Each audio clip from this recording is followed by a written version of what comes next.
Predator Badlands is set to hit theaters later this year, and if the rumors are true, it won't be the only Predator movie dropping in 2025. We'll get to that other one in a bit, but first, let's talk about how Predator Badlands is finally tackling a story the franchise has been avoiding for the past 37 years. Predator Badlands is a sequel to the 2022 prequel, Prey, which premiered on Disney Plus and Hulu. Prey followed Amber Midthunder as a Native American warrior whose coming-of-age journey takes a wild turn when she encounters the iconic masked space hunter. Set in turn-of-the-century America, Prey was a standalone story that won over both audiences and critics.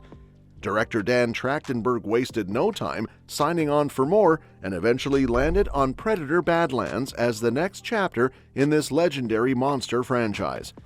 Details about the plot are as elusive as a cloaked predator. Not much has been revealed, but we do have a few key pieces of info. First, it's co-written by Dan Trachtenberg and Patrick Asen, the same team behind Prey.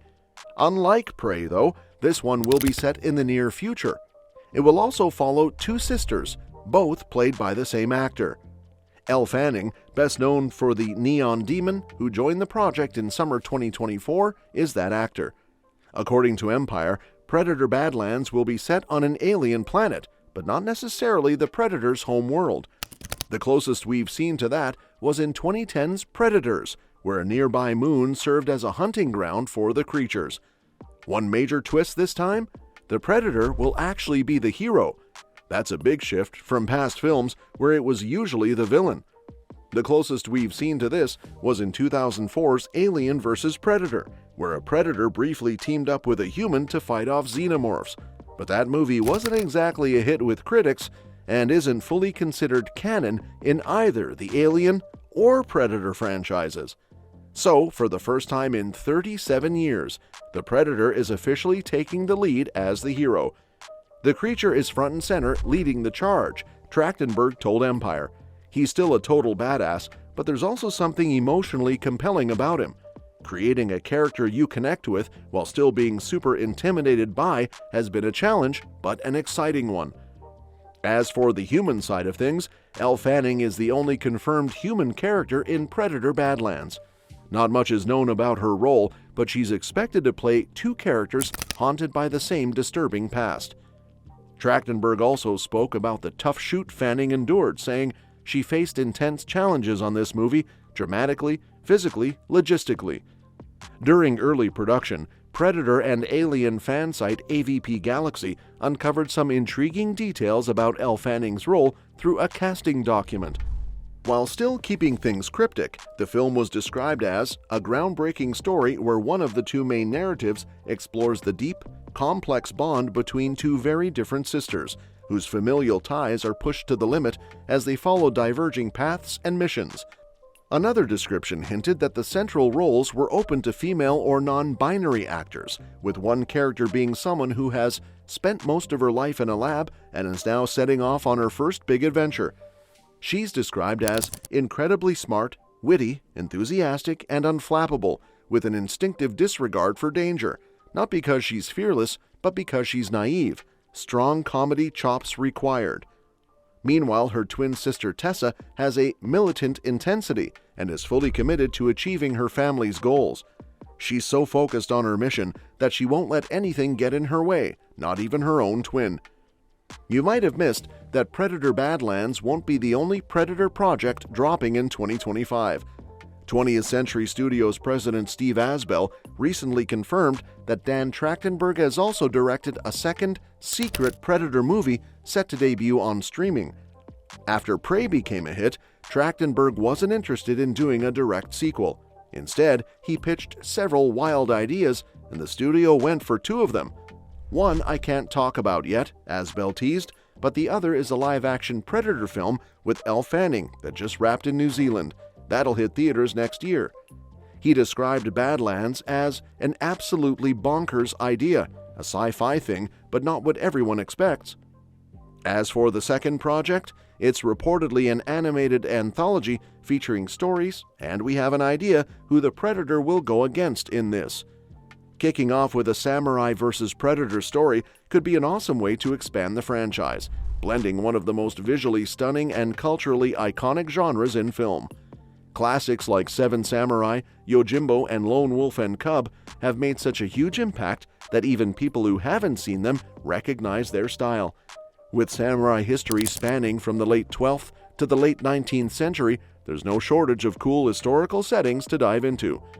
Following the success of Prey, which highlighted indigenous talent, a Predator film focused on samurai could do the same for Japanese actors while giving the franchise more international appeal. Since Predator 2, the series has portrayed the Predator as a warrior with a code of honor, so a face-off with a samurai feels like a perfect match, both visually and thematically. Plus, Predators already teased this idea with a samurai sword on an alien ship, hinting at a past battle that's never been explored. What starts as a short story in an anthology could easily grow into its own mini-franchise within the Predator universe. Another story could be about Knights Templar. The Templars were a military order dedicated to the Catholic faith during the Middle Ages, playing a key role in the Crusades and the spread of Christianity in the West. Wrapped in mystery, they've been linked to all kinds of theories, from guarding sacred relics like the Holy Grail and the Shroud of Turin, to knowing the Church's deepest secrets, as popularized by the Da Vinci Code. One thing that's not up for debate is their reputation for strength and bravery, which would make them prime targets for predators. If you lean into the idea that these knights had divine power or supernatural abilities, like some conspiracy theories suggest, they could actually give the predators a real challenge. A showdown between one legendary secret society and another in the form of alien hunters could be an epic clash, especially if it explores how their myths and mysteries intersect. Moving on, we have Pirates vs. Predator. A Predator story with pirates feels like a no-brainer, yet somehow it hasn't happened. Maybe it's because, before Pirates of the Caribbean, pirate movies were notorious box office flops. Now the genre is practically Disney's domain, which might make other studios hesitant to dive in. That said, Predators have already clashed with pirates in the comics, specifically in Predator 1718. That story explored how Spanish pirate Captain Rafael Adolini came to own the flintlock pistol later seen in Predator 2. Prey also featured the same pistol, but in the hands of a French fur trader, leaving a major gap in the story of how it changed hands. A story in the Anthology movie could finally connect those dots. Setting a Predator story on the high seas would shake things up for the franchise. The action could unfold both on land and aboard a ship, creating a claustrophobic, high-stakes battle where nowhere is truly safe. Lastly, I have Vikings. They were some of history's most fearsome warriors, making them not just prime targets for the Predator, but also worthy opponents. Like Pirates, a Viking-era Predator movie could feature plenty of ocean-based action, but it could also dive into snowy, brutal landscapes, something we've only really seen in Alien vs. Predator. Plus, the clash between Vikings and Predators would be an interesting parallel, as both cultures revolve around honor in battle.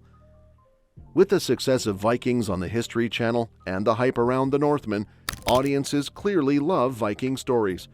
A Predator story set in that era would be a perfect way to capitalize on that while giving the franchise a fresh and visually stunning new setting. Well, that's it for today. Let me know what you think in the comments below. And don't forget to subscribe, because we'll be covering more updates on Predator and other exciting upcoming movies and series. See you next time!